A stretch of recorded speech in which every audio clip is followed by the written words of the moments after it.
Hello guys! Welcome back to my channel. Okay, yan. Meron na naman po tayong panibagong vlog. And itong vlog pong ito ay tungkol dito sa ano na ito, sa product po na ito. This is the TA350 Titanium Audio.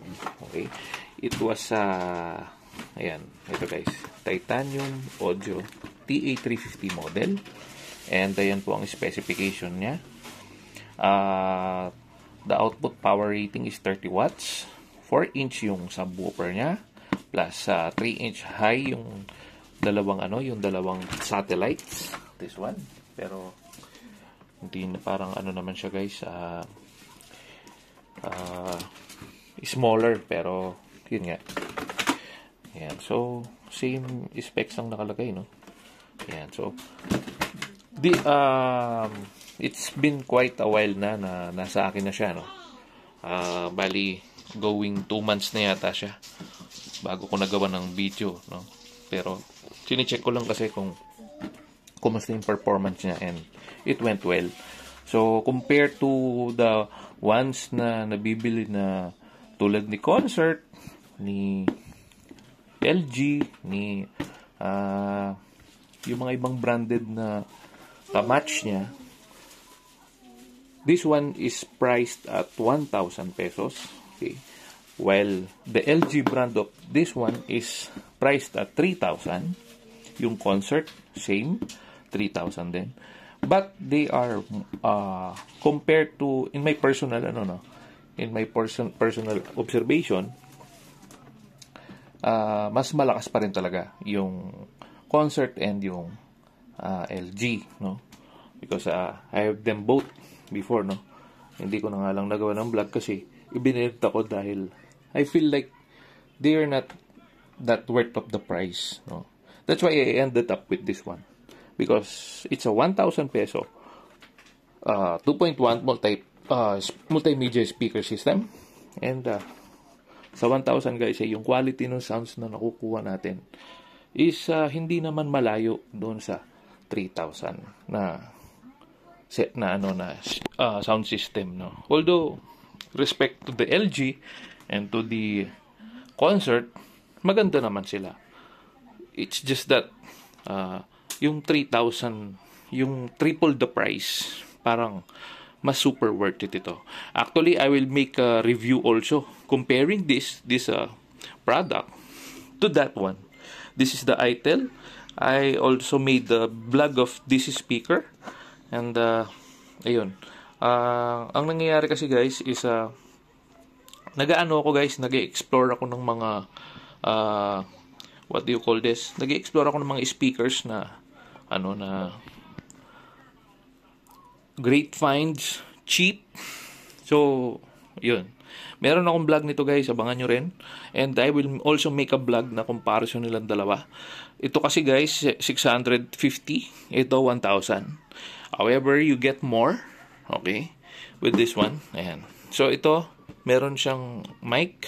However, hindi ko mahanap dahil nga, since magto 2 months na sa akin itong speaker na to, naitago somewhere there. Hindi ko alam kung saan ko nailagay. And then, yung nito guys, yung remote niya ito. Okay. So, it is way more premium than the ITEL, no?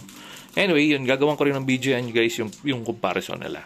But then, for now, ayan ang itsura niya guys. Okay. Napaka presentable niya, no? If you will come to see to visualize the design of the speakers, niya, small but terrible, no? Dito ko nilalagay yan guys, dito yung main, ito, dito ko nilalagay ito doon sa gitna, and then itong mga satellites niya dito. Okay. Also, I also use this one as the speaker of this TV, no? Yan. So, I think, ayun nga, ang pala nito, specs nito is yan nga, meron siyang FM, meron siyang USB, meron siyang SD, playback, and Bluetooth. And, yun nga, yung pinaka mga buttons niya rito is this one, ayan, meron siyang bass control, meron siyang mode, meron siyang next, play, pause, volume, USB, SD. And yung sa pinakalikod niya guys is meron siyang meron siyang in and out. Ayan. Okay, so meron siyang input and output. Okay, and then meron din siyang switch. Alam ko switch ito eh. Okay, guys. Wait. I don't know what's this one. Mic volume pala to, guys. Meron pa siyang mic volume dito sa likod, no? Ayan ang ano ng mic niya. Yeah. So ito, meron siyang mic volume dito. Meron siyang FM antenna. Pasensya na, medyo marumi ang ating unit. Dahil sabi ko nga, guys, 2 months na to sa akin. Yan. So, yan ang power consumption niya is 30 watts. PMPO 2.5. So, usually, ang talagang tunay na PMPO niyan is nasa 250 lang. Pero, they're saying na 2.5. Pero, yun nga, malayong maging 2.5 yan dahil masyadong malakas po ang 2.5, no? Okay. So, yan ang satellites niya. Okay. So, this is made of parang plastic na parang wood eh. I cannot determine kung anong material siya. And yung kinaganda nito, guys, mahahaba itong ano niya, yung mga wire niya, and it seems durable, no? Durable yung ano niya, yung wire niya. So ito yung ganyan siya. Wala na siyang color coding like red or white or yellow, wala na. Parehas silang black, and yan. Yan ang parang color coding niya lang is black and white to signify na kung ano positive at negative. So, ayun. So, once na pwede tayong mag-use ng gumamit ng remote. Okay? Meron siyang mute, meron siyang mode, and may volume. Next, previews, EQ. Ito hindi ko pa na-try ito. Itong ref na to, ewan ko na yan. Ito maybe sa sa FM. Repeat pala siguro to. Baka repeat to. And then itong FOL, nawala kasi yung yung parang yung yung manual. Pero ganun pa man na yun. So since maybe ang habol din naman natin dito, guys, yung quality ng sounds eh. So ako pinapauna ko na sa inyo yung quality ng sounds nito for 1,000 pesos. You get what you paid for. Okay? Hindi siya ganun kalakas na masasabing yayanigin yung bahay ninyo. Hindi siya ganun. Pero, yung 1,000 mo, maibabalik niya sa'yo. Hindi kamukha ng mga ibang speakers na yung mga yung mga unbranded na nabibili sa mga sa labas na mga Chinese outlets. 1,000 sila pero you only get 500 peso kind of speaker dahil tunog lata. While this one, you have the bass control, you have a good sound quality of the music. Hindi tayo makakapag-play ng music na baka kasi makopyright. Yung no copyright lang po ang pinapatugtog ko. And that is yung background music ko na naman sa aking YouTube videos. Okay? So, sandali, guys. Papakita ko sa inyo if I will connect it to the cell phone para makita nyo kung ano yung sound quality niya using my YouTube videos. Background musics. Okay? Okay, guys. So, this is the name of the product when using your Bluetooth. This is TA350. So, kukonect natin siya. Hindi ko pa yata siya na sa Bluetooth, kaya sasalita rin naman yan, guys, Bluetooth natin, ha. Okay, that is FM. Ayan. That would be the Bluetooth. After the FM, you will hear a sound na ayan, nag-Bluetooth na siya. Ayun. So pag nag-click na siya ng ganun, connected na, parang meron siyang beeping sound. Then that's it. So play natin ngayon yung natin, guys, yung what do you call that?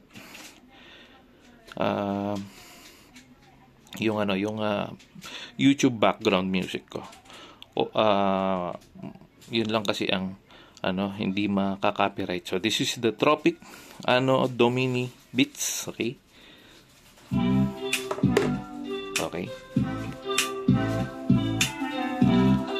Sagad yung bass niyan, guys.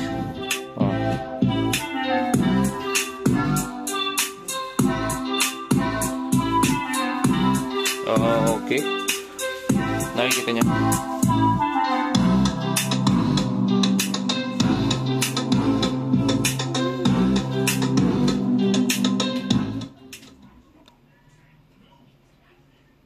Okay, so that's how you see it, no? Tingnan nyo yung bass or bass control niya.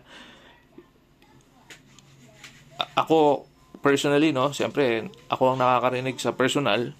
Ako na nagsasabi sa inyo, guys. Maganda yung tunog, yung quality maganda. Yung bass niya, hindi sabog kahit na itodo pa natin yung volume niya. And even if I will max the volume to the cellphone, wala akong masabi.